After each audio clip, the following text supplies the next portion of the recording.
जनसत्ता संपादकीय गति 110 शब्द प्रति मिनट। Be ready, 3, 2, 1 start. इससे बड़ी विडंबना क्या हो सकती है कि देश की शीर्ष अदालत ने एक कानून की जिस धारा को कई साल पहले निरस्त कर दिया हो, उसके तहत पुलिस लोगों को गिरफ्तार करती रहे और इसके जरिए बेवजह प्रताड़ित करने का सिलसिला जारी रखे।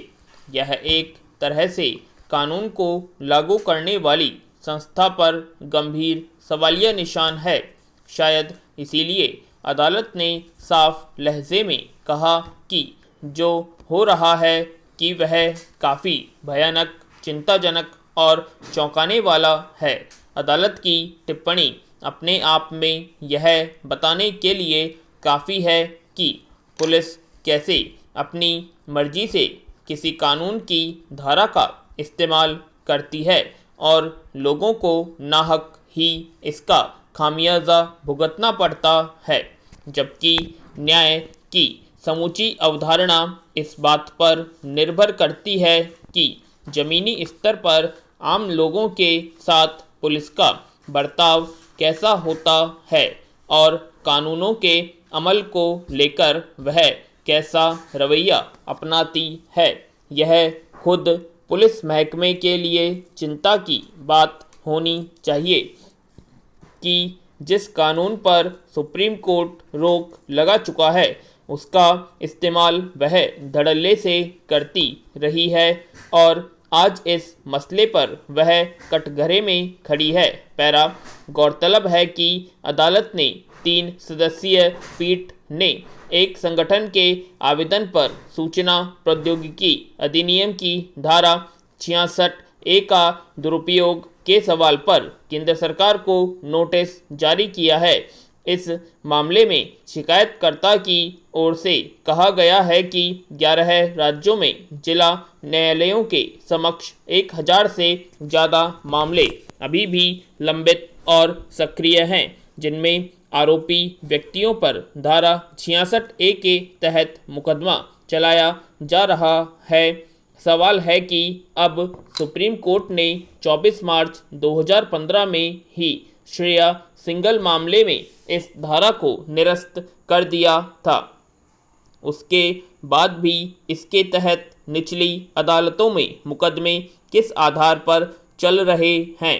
जाहिर है पुलिस अपने स्तर पर इस धारा के तहत प्राथमिकी दर्ज करती रही।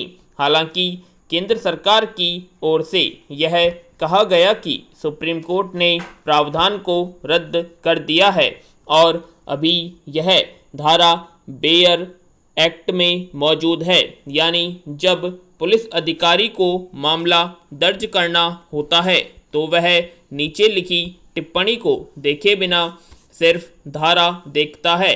किसी कानून के तहत कार्रवाई करने वाली पुलिस की इस लापरवाही के नतीजे के तौर पर अगर किसी को प्रताड़ित होना पड़ता है तो इसकी जवाबदेही किस पर आती है? पैरा यह बेवजह नहीं है कि सुप्रीम कोर्ट ने इसे आश्चर्यजनक और भयानक माना है। यह जग जाहिर रहा है कि सूचना प्रौद्योगिकी अधिनियम की इस धारा का इस्तेमाल किस तरह अभिव्यक्ति की आज़ादी को बाधित करने के लिए किया गया। सोशल मीडिया या स्वतंत्र मंचों पर की गई टिप्पणियों को मनमाने तरीके से आपत्तिजनक की परिभाषा में डालकर लोगों को गिरफ्तार करना और प्रताड़ित करना एक चलन बनता जा रहा था। इस कानून के तहत इंटरनेट पर आपत्तिजनक टिप्पणियां करने के आरोप में किसी व्यक्ति को 3 वर्ष तक की जेल की सज़ा हो सकती थी। ऐसे लगातार मामलों के सामने आने के बाद सुप्रीम कोर्ट ने साफ कहा था कि धारा 66A पूरी तरह से अनुच्छेद 19(1)(a) के तहत बोलने और अभिव्यक्ति की स्वतंत्रता का उल्लंघन है। अदालत इस मामले पर सख्त लहजे में यहाँ तक कह चुकी है कि धारा 66A में गिरफ्तारी करने वाले अफसरों को जेल भेज देंगे, मगर शीर्ष अदालत के सख्त रुख के बावजूद इस स्तर पर लापरवाही यह बताती है कि कानूनी जटिलताओं की व्याख्या सरकार और पुलिस किस तरह अपनी सुविधा के मुताबिक करती है। पैरा। अफगानिस्तान फिर से गंभीर संकट में है। अमेरिकी फौज की वापसी के साथ ही तालिबान राज की वापसी होने लगी है। तालिबान ने आक्रामक रुख अपनाते हुए मुल्क पर कब्जे की जंग छेड़ दी है। दावा है कि देश के 421 जिलों में से 150 से अधिक जिलों पर इसका नियंत्रण हो चुका है। जैसे जैसे तालिबान लड़ाके आगे बढ़ रहे हैं, अफगान सैनिक पहले ही हथियार डाल दे रहे हैं। अफगान सेना के कई सैनिक तो जान बचाने के लिए पड़ोसी देश ताजिकिस्तान में भाग गए। इससे सहज ही यह अंदाज़ा लग सकता है कि अफगान बलों की स्थिति कमज़ोर पड़ चुकी है। वे तालिबान लड़ाकों का सामना करने से हार चुके हैं। यह बड़े खतरे का संकेत है। अगर तालिबान इसी तरह लड़ता हुआ देश के दूसरे हिस्सों पर कब्जा जमाने में कामयाब हो गया तो देश फिर से आदिम युग में चला जाएगा। पैरा।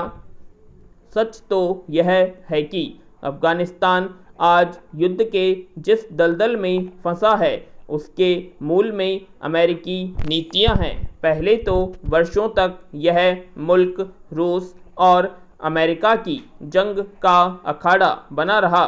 फिर सितंबर 2021 में न्यूयॉर्क और वाशिंगटन में अलकायदा के आतंकी हमलों के बाद अमेरिका ने तालिबान और अलकायदा को मिटाने के लिए अफगानिस्तान में डेरा जमाया, जबकि तालिबान और अलकायदा को खड़ा करने में अमेरिका की ही भूमिका रही है।